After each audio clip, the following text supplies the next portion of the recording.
In Walmart's Hoonuville, everyone readied their cart.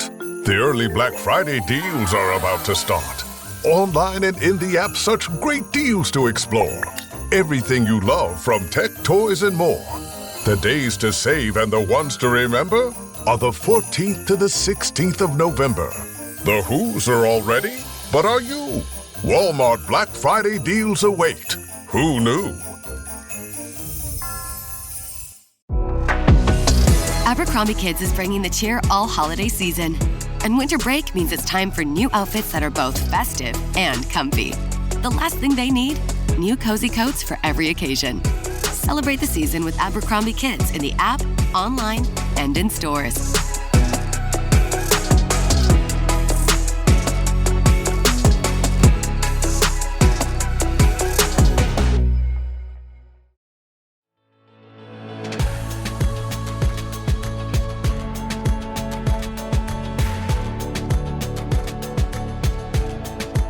I am Nicole Khalil, your host of the This Is Woman's Work podcast. And today we're going to talk about taking a break on purpose, possibly with pay. In other words, a sabbatical. I mean, sure, I've heard whispers of professors disappearing for a year to write a book or do research, but I didn't realize normal, non-academic humans like you or I could take a sabbatical too. This concept is pretty new to me, like embarrassingly new. Maybe I'm an idiot, or maybe I was just so deep in my hustle culture conditioning, so obsessed with working my ass off, proving myself, and earning every inch of success I could, that I never even looked up long enough to consider a career break. The first time I really heard about it was from one of my neighbors, who not surprisingly works for a company not based in the US, where their sabbatical was required. Like it was part of their job to not work for a chunk of time. Meanwhile, I'm over here mentally trying to avoid a shame spiral if I so much as let an email go unanswered for a weekend. Then, a friend of mine, also an entrepreneur, took a sabbatical too. A full-on, structured, soul-fueling sabbatical. And suddenly, I could not stop thinking about it. What if taking a break is an actual option? What if it's not just an option, but a strategic career move? What if it's powerful? What if it's necessary? Well, Katrina McGhee is here to help answer those questions for us, or maybe just for me, because clearly this is a new concept. She's a career break and sabbatical expert, a certified master coach with an MBA, author of Taking a Career Break for Dummies, and a co-founder of the Break Space community. She left her corporate job in 2013 for a 20-month adventure around the world and came back to 5 job offers in 5 weeks. Since then, she's helped over 100 mid-career professionals design transformative breaks that lead to healthier, happier, and more fulfilling lives. Katrina, where have you been all of my professional life? And let me kick us off by asking you to explain what a sabbatical is and how it's different from a vacation or like normal PTO that we usually think about.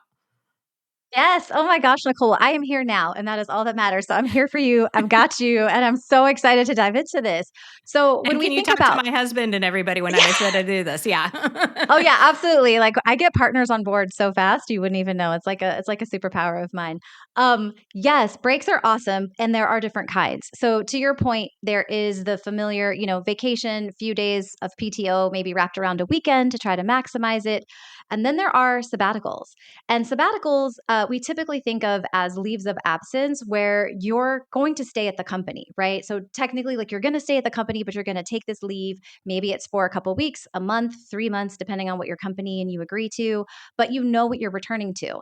And then there's like a third level of the kinds of breaks you can take, which is the career break. Might have also heard the term gap year, like a midlife break. And this is where you're taking the scissors, cutting the cord, quitting that job, and really taking a full on break, not knowing exactly what you're going to come back to once it's over.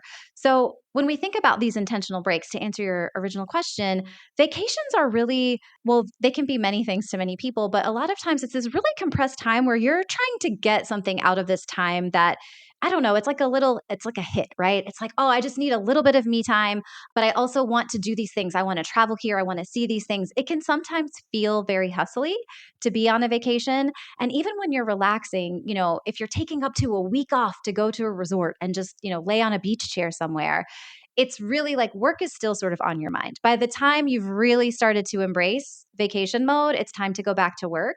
And you probably were like checking your email all along the way, let's be real, right? And trying to stay connected so that you don't have too many fires to put out when you come back versus a break where we are getting full stop, disconnection, restoration, dream fulfillment, goals, all the things, right? We're making this time about nourishing ourselves, our spirits, our brains, our bodies, and really addressing our well-being.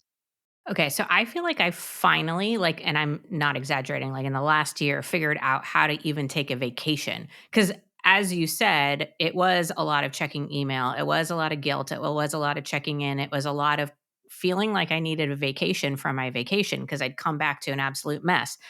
And I kind of just worked out the kinks of that. And now there's this concept of sabbatical or career break. So I guess you wrote a book, Career Break for Dummies. I'm clearly a dummy on this concept. So, what are people thinking about? Why do people take sabbaticals and career breaks? What is like the sign that this is something you should be considering? There are I mean, I have supported over 100 breaks as we talked about, and it really comes down to 3 things in every situation. So you might be listening to this and you might resonate with one, but likely it's going to be a mix of these 3. But I like to call them the 3 Bs: burnout, betrayal, and blossom. So when we think about these primary motivations, burnout, I mean, we all sadly are probably intimately familiar with what that is.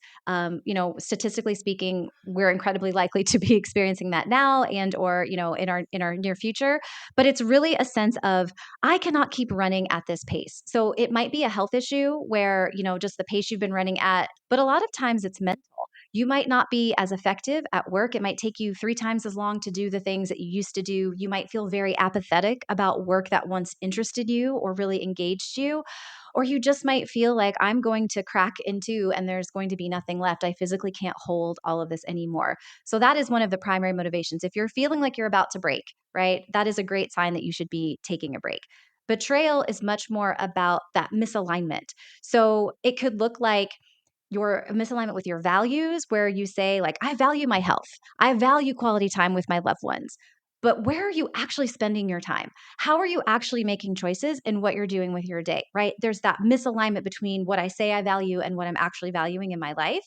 And then there's also that misalignment, which I experienced, of your job. Like, I don't feel like I'm where I'm supposed to be. I'm not doing something lighting me up the way that I want to be lit up or using the strengths and talents that I want to be using. And so there's this sense of, something in my life is not fitting in with the alignment of my values or the way that I want to be living, and this doesn't feel like my life. So at that place, taking a break can be a really awesome moment and pause to take a step back, reflect, recalibrate, and figure out a path forward that does feel good to you, that does feel like it's in alignment. The last one, Blossom, is all about wanting to invest in other parts of your life. So we think about career, we think about making money. In the wheel of life, there are many aspects of our life. There's leisure and fun and play, community, romance, right? Our family, being physically active, having a spiritual connection, all the things. But career and money disproportionately get all of the airtime. They get most of our energy. And so Blossom is for the people that want to go chase some life goals, go reconnect to passions, interests, hobbies, feel like they have an interesting life again and they're an interesting person again, right? Reconnect to creativity. It's about really allowing parts of your life beyond work to blossom and to move forward. And in my 20-month break around the world, that was absolutely, a part of what I wanted to do. I actually had a mix, of all 3 of these, but those are the primary reasons people would take a break. Okay, so that was super helpful. And my brain sort of jumped around to different things, a lot of them logistical. But before I get into the how somebody would do this, I want to ask why somebody would do this, because I think there is an element of, and maybe it's just a me thing, but like that could be seen as weakness or like not being committed enough or giving up or quitting or, that type of thing. Or the fear of all the things you would lose. Like, I'm going to come back behind. I'm not going to be able to explain the break. Nobody would hire me, or there might not be a place for me, or you might get replaced. There's a lot of what I call head trash that could kick up around this concept. So, can you help us with the why and what you're seeing from people who do this on the other side before we get into the how? Yeah. I love this question so much because I think it's really relatable to where people get stuck. And I am, as you can tell, I'm super passionate about this, which I think is great because this conversation needs to be had, right? You are here for one time, one moment in time, and I believe like even just the definition of the word responsible, it is irresponsible to live a life that does not feel like the life that you want because you are afraid.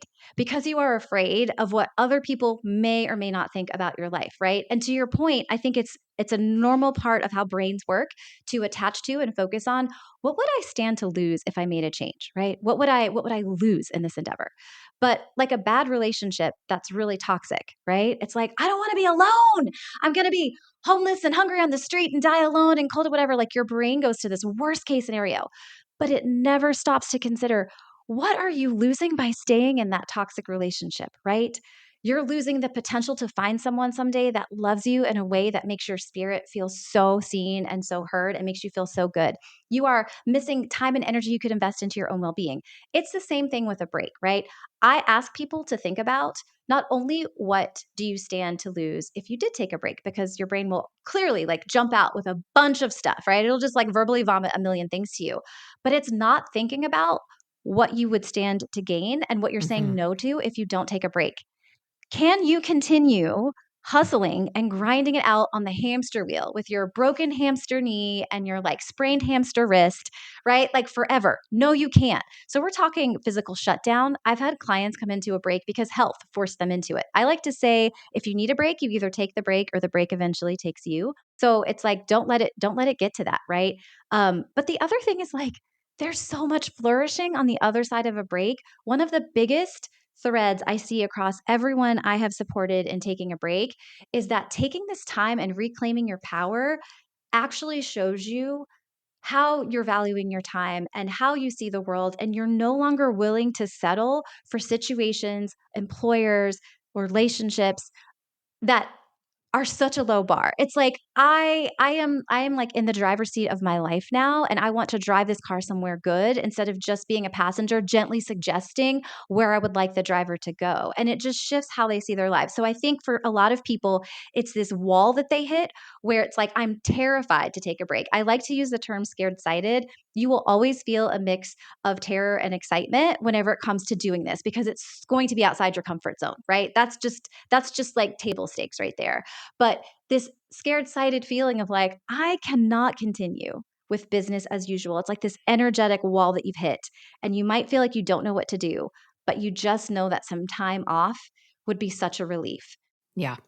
Well, friend, that was some really excellent coaching. So many good nuggets in there. And I love I think you said terror sighted. I always say all of the best things I've ever done, all of the things worth doing in my life have come with equal parts nervousness and excited. Like it's that vacillation between being super excited and then, like you said, terrified, nervous, the going back and forth and back and forth. Anything I've been only 100% excited about has never actually been a real thing and hasn't actually been worth doing. Like there has to be that element of what if. I mean, even getting married, having a kid, starting a business, like there's always those elements of both and. So that was a very good reminder. Okay.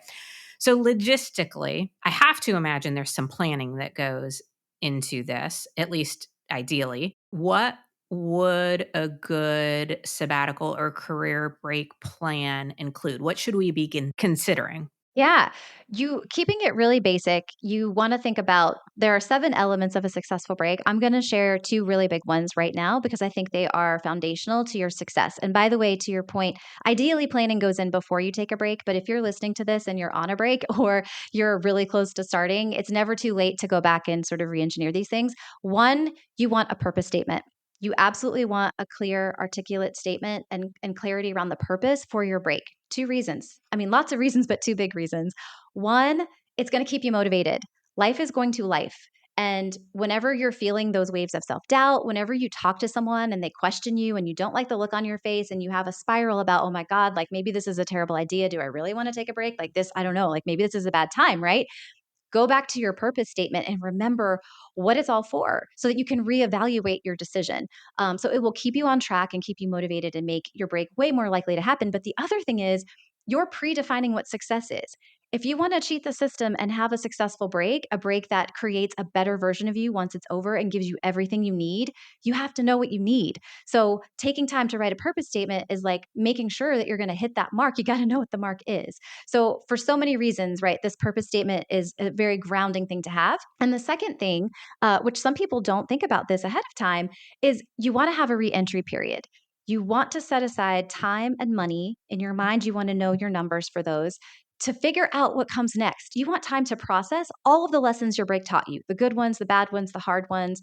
You want time to think about the parts of you that you want to carry forward from your break into the next chapter and how you're different and what's the same. And you also want time to do the logistical job searching, right? So it's kind of like if you don't have a reentry period, you're going to come in hot off your break, full of like desperate, weird energy. I've got to find a job. Oh my gosh, like, is this going to be hard? Is anyone going to judge me? Want to be grounded. You want to know why your break is an asset. You want to be able to tell that story. You want to have your narrative down. And you want to be able to go into the job search feeling grounded and good and not having that please pick me energy, but instead being really thoughtful about who you want to work for. That will get you so much further. Those are two of the elements. And they are like, if nothing else, I think sort of sandwiching from the very beginning to the very end, you want to set up your break to win. And that's a great way to set yourself up for success. If you're anything like me, drinking enough water every day sounds great in theory, right up there with getting 8 hours of uninterrupted sleep and folding the laundry right away. Which is why I found a smarter way to stay hydrated with Cure. Cure hydration packs are clean and simple, plant-based electrolytes, no added sugar, and just 25 calories. They hydrate better than water alone, and get this, they actually taste good. My favorite flavor is lemonade, but they have several great flavors that you can try, which make drinking water feel like less of a chore. They even have a Cure Hydration variety pack for kids. JJ uses them over long practices or tournament weekends, and honestly, I use them then too, because hauling kids around to all of their activities should qualify as a sport. Listen, staying hydrated isn't just about water. You also need electrolytes. That's why I love Cure. It's clean, tastes great, and actually works. And for This Is Woman's Work listeners, you can get 20% off your first order at curehydration.com/woman's work with code Woman's Work. And if you get a post-purchase survey, make sure to let them know you heard about Cure right here. It really helps support the show. Don't just drink more water, upgrade it with Cure. Did my card go through? Oh no. Your small business depends on its internet, so switch to Verizon Business. And you could get LTE business internet starting at $39 a month when paired with select business mobile plans. That's unlimited data for unlimited business. There we go. Get the internet you need at the price you want. Verizon Business. Starting price for LTE business internet, 25 megabits per second unlimited data plan with select Verizon Business smartphone plan savings. Terms apply. Hey, the vibes are slipping. I think it's time to bring out the Velveeta shells and cheese. The holidays are a time to go all in on indulgence. Headline your meals with the rich, creamy meltiness of Velveeta shells and cheese and satisfy your holiday cravings like no other. Bring that main course energy to your side dish. Celebrate extra with Velveeta these holidays. And a good reminder to start with the why, because again, I know my brain, I'm sure other people's brains, we go to the money and the time and the logistical, like the real logistical part of it. But all of that stuff is figure outable. And I love the idea of keeping in mind the benefit, the reason, the purpose of doing this in the first place, kind of like your guiding light, right? I'm just curious if there is any differences, nuances in advice or strategy or plan for entrepreneurs versus people who are full-time employed. No matter what, I'm assuming that we all need to think about financials, but for a lot of us entrepreneurs or solo entrepreneurs, it can feel really scary because sometimes the work keeps going when you're not there, and or at least the stuff coming in. And there's that feeling if I'm not there to work it, then it's all going to fall apart. Absolutely. I mean, let's acknowledge that, right? I think taking a break as an employee is a simpler proposition. It's not necessarily easy, obviously, right? But it's simpler. I think the biggest question sometimes that people struggle with, beyond like, what will I find another job once my break is over? Which the answer is yes, yes, you will, is health insurance, right? So when you have an employer, like you probably have some great health insurance or at least, affordable health insurance, and you have to go on the exchange or find some other solution when you're going to be on a break. Entrepreneurs typically have figured out the insurance part that won't change necessarily when they're on a break. So they have that benefit. But to your point, the business keeps going. And so it's harder to take a longer break as an entrepreneur. I think I've had a couple of clients who were entrepreneurs. By far, the majority have been employees, but a few entrepreneurs. One of them had a larger business, like a multi six figure business. And so she decided to scale her team over the course of a year to prepare. So it was a longer ramp of putting someone in place, putting systems in place, getting an SOP together, right? Of what she's doing and how she's doing it so that the team could run. And then her break went in phases. It was 3 months of real disconnect. Please don't text me, don't call me unless it's a true emergency. And then it was 3 months after that of, okay, I'm here, I'm in the background, I'm not client facing. Like I don't want to be in the day to day, but like I'm a part of this team if you need me, and like checking in, and having weekly updates. So she had to take a phased approach. So maybe a phased approach with a shorter disconnection, just real break before you come back online is part of what you need. But I think if you have the ability to think about support and a longer on ramp, getting someone up to speed or getting some tools in place to automate some things so that less is required of you. And then, if you can't do those things, proactively schedule 2 weeks or 3 weeks, like a year in advance. Block your calendar and don't let clients or other people make appointments during that time. And just like you said, figure outable. You will figure out if you hold that and you decide to be accountable to it, you will figure out how to cover, those 3 weeks. Take it as a test run. If you love it, if it changes your life, if you come back really inspired with great ideas, next week or next year, go for 4, go for 5, right? You can build up from there. You don't have to do it all at once. But for sure, the entrepreneurial sabbaticals are oftentimes shorter unless you have a really big team that can sub in for you. Okay, so 2 questions popped up. First, curious your thoughts on, I don't think there's a term for it. I'm going to call it like a hybrid approach. So, for example, it's my goal to take 3 months off summer of next year. And the way I kind of mentally am wrapping my brain around it is I'll take 1 half day a week and just plug in, check the emails, delegate, do what I need to do, have my out of office and everybody knows not to bother me. But is there a warning in there? Is that not technically a break? Like, is there something I should be considering there? Well, let's start with that question. Yeah, I would give you a warning. So I would say I would rather you do that than take no break at all. So by far, I would call it a break and I would give you a high five. I'd be like, yeah, you do it, Nicole. I'm proud of you. Right. But the warning I would give you is a version of the warning I give people that are employed that are passively scrolling LinkedIn, for example. When you are energetically connected, it's like the thread doesn't get cut, right? So there is a part of your brain that will be having lots of thoughts about your business because every week you're coming back to the portal and you're plugging in like energetically, right? So if that's what you have to do, that's what you have to do. But what I would encourage you to think about is what if you had a complete disconnect power down before you powered up? So what if there were, 2 weeks or 3 weeks where it was just nothing? And then you started to come back online, because I think we also have to think about it like experiments.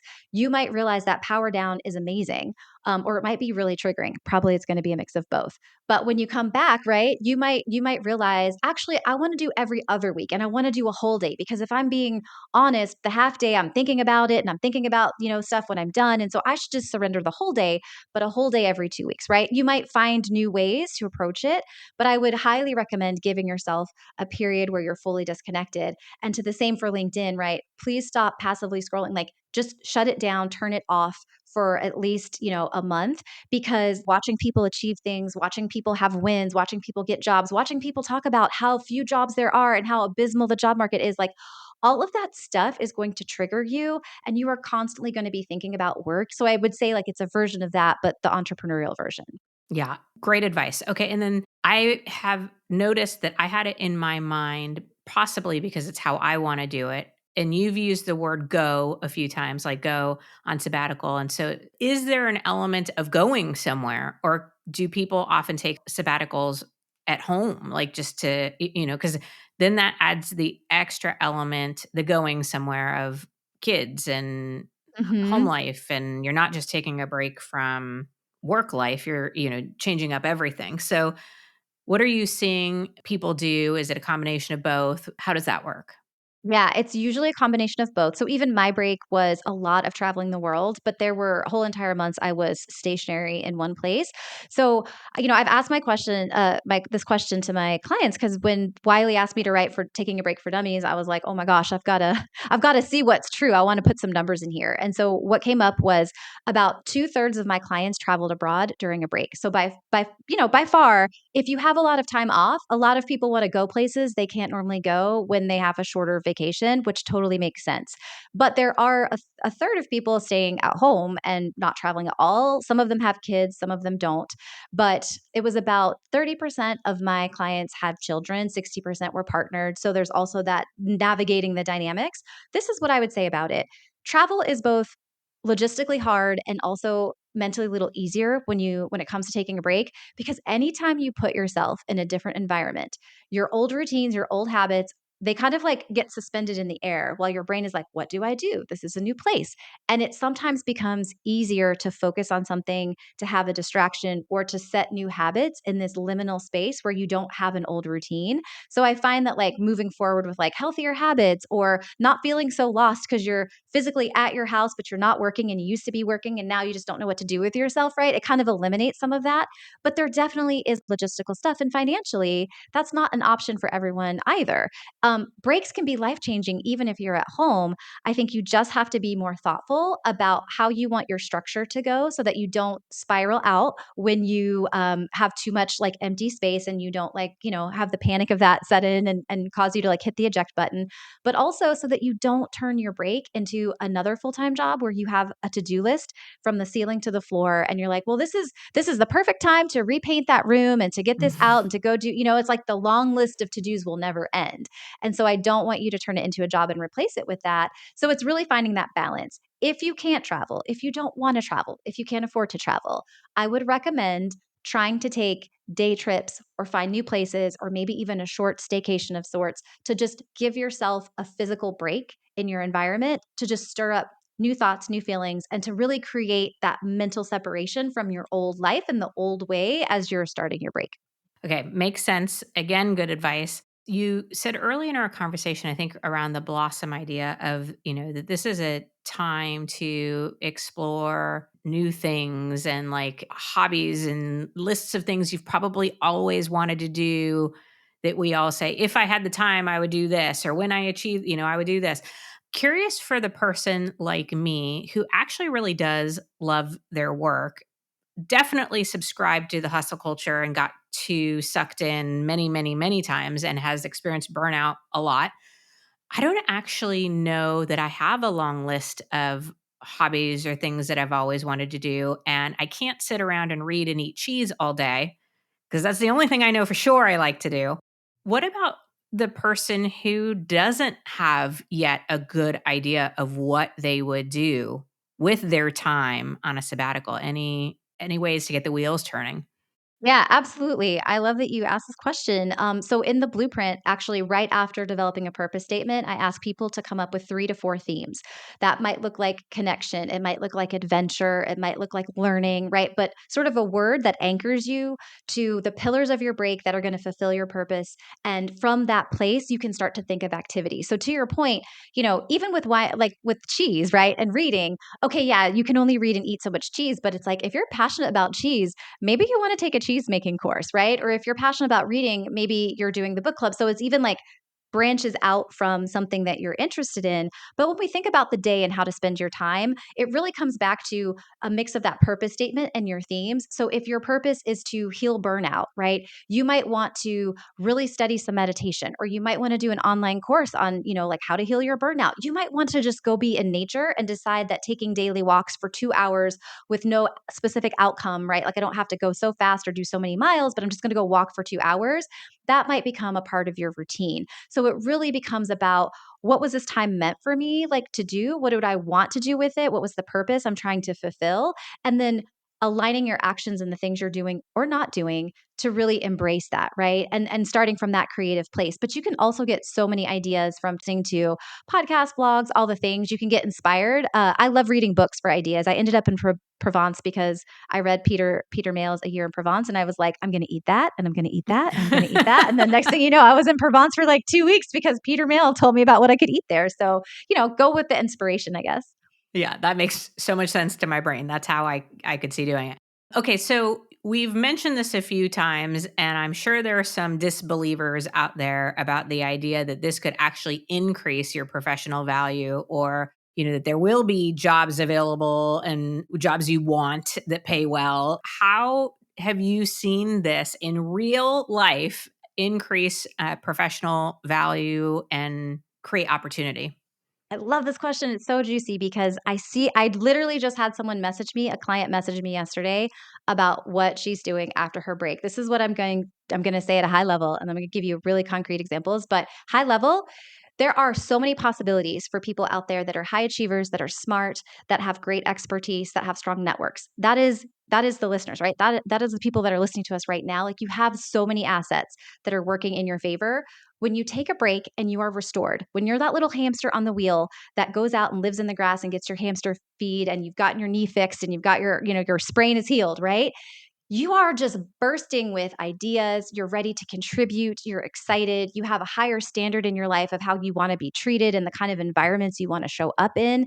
It's incredible what that attracts and what possibilities exist beyond your current imagination. So, for example, I have one client who was a VP of operations. She had a very good salary. She takes a break. She wants to write a novel. She starts writing her novel. Several months into her break, maybe around like month 6 or 7, she gets contacted by a recruiter for a contract position, a temporary contract position. She evaluates that, decides to say yes. It pays twice her corporate salary. She now works 6 months a year on contract and then takes a break 6 months a year. This was not something that we could have ever predicted, right? Who knew that that was possible? But that was what was unlocked for her. I have another client who started a whole nonprofit. It was very successful, ran for several years. She burned out. That's very understandable. A lot of people in nonprofit know that feeling. She was intimately tied and felt a lot of obligation to making sure that she was still present for the nonprofit, but extremely burnt out. She quits, the nonprofit. She leaves. She has this big transition. She goes to become a certified equine healer in the UK and gets a license. And she spends her time actually going on farms to heal people's animals that are sick or that have injuries. It's incredible. She started an animal sanctuary. She's exploring her passions and making money in a way that is so different than running the nonprofit. There are so many possibilities. Myself, when I came back from my break, I landed 5 job offers in 5 weeks. One of them was to change careers and become a Delta flight attendant.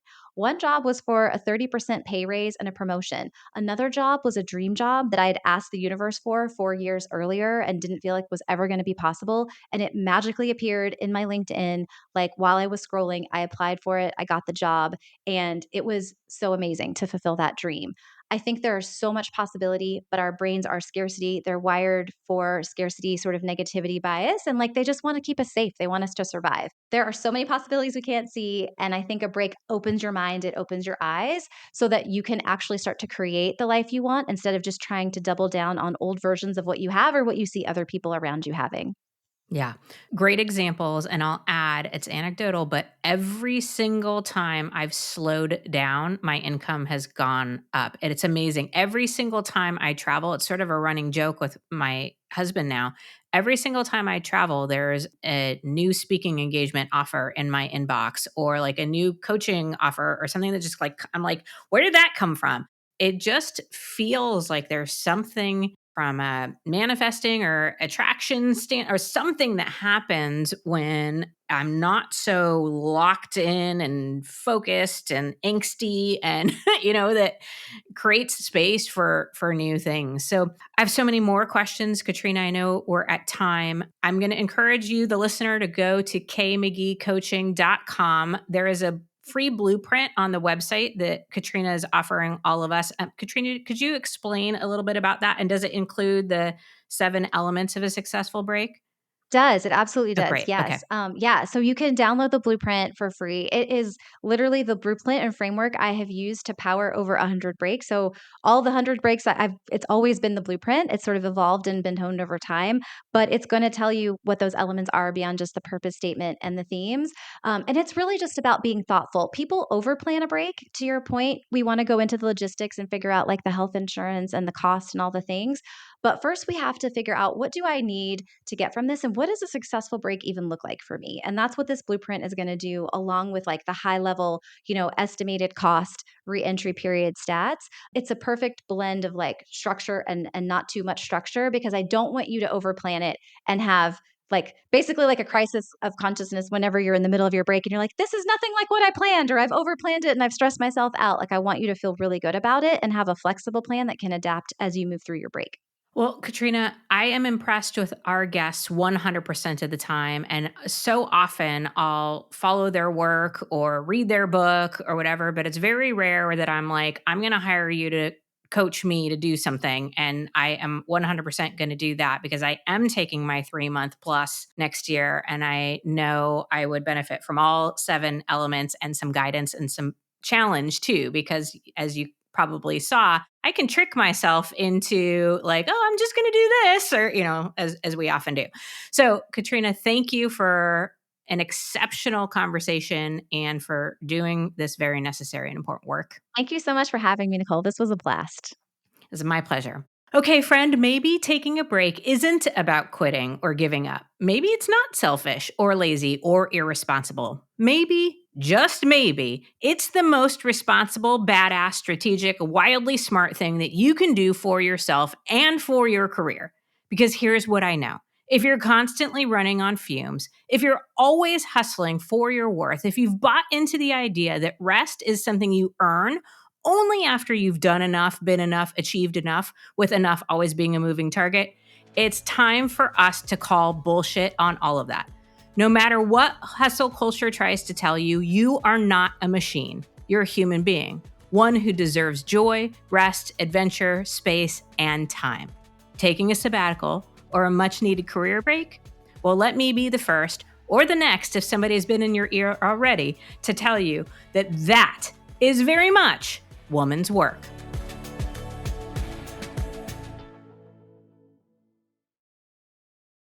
You know the words that dominate our news cycle. Private equity keeps inventing generative artificial intelligence. tax on home. America's fueled by market volatility. Bets on Fed rate cuts. Stocks. But do you truly understand how they impact your world and your wallet? In a world that skims the what, understand the why. Because context changes everything. Subscribe to learn more at Bloomberg.com, the global benchmark for business news.